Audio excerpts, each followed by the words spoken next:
A day in my life as di ko siyang nga pagkatao nga nangandoy nga naiugma. Bitaw choy for today's video choy matik signature moves ta. So today's video mga choy packs, matik na choy. So mag-repair na sa da choy. Rawa choy. Repair na rin choy. Ato sa ting buildingon dire. Na wala ko nag-balance choy nya. Ato may target dito choy. So guba man siya choy. Awa nagguba sad ato sa pang-repairon. Kaya ato mamapig before siya mangun mga nakod, kuan gud nagbati. So mo niya to nagaguba tong mga kuan choy pang buhat. So repair tama choy packs. Start na ta. Let's go. Ato ni repairon choy.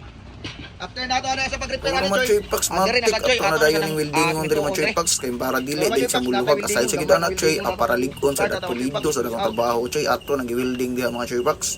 So good day kayo choy nga naagi tay buluhaton nasa tay skill choy aside sa gitna nasa tay mga gamit choy pwede rin nato nga mikos-mikos ang ato ang trabaho choy. So kamo mga choy packs kung naagali mo matik na mas maayo kita lagi mo lihok. Bitaw man choy packs ako na dayong nataod choy way daghang pasundayag ako na nitaod o kitam so mulihok pa man choy need yun nato siya dukdukon diri nga side. And then mo lagi choy ato ding suportaran og lansang ato ning dukdukon diri. So tara man choy packs ako na ding ikuag lansang way daghang storya dyan. Diha choy ako ning dukdok ato dayong bawgon para ligon choy aside sa gitna ato man sa ding simintuon choy after nato ani. Awa ko na choy ligo na kanit choy ako nagilansangan dira choy para mukapit ang siminto choy kitams choy ligo na kayo choy bisag unsa ang pag-uyog choy.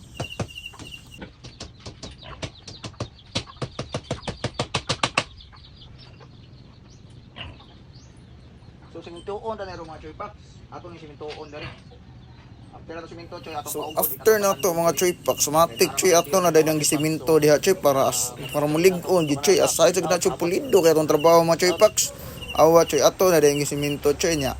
Kay naa pa may sobrang siminto choy ato po na siminto sa uban choy. Awa choy. So after na ko ni choy kinamot lang gyud choy. Kita man wala am gid experience ani choy pero magkat-on lang kita sa atong based of knowledge ba. Bitaw mga choy packs kay daghan magsubra nga to ang siminto ato na dayang gibutang diri sa pultahan choy para diiwas tubig choy para limaw-limaw choy ba. Para dili kasudid ang tubig dito sa sulod sa to ang baboyan choy.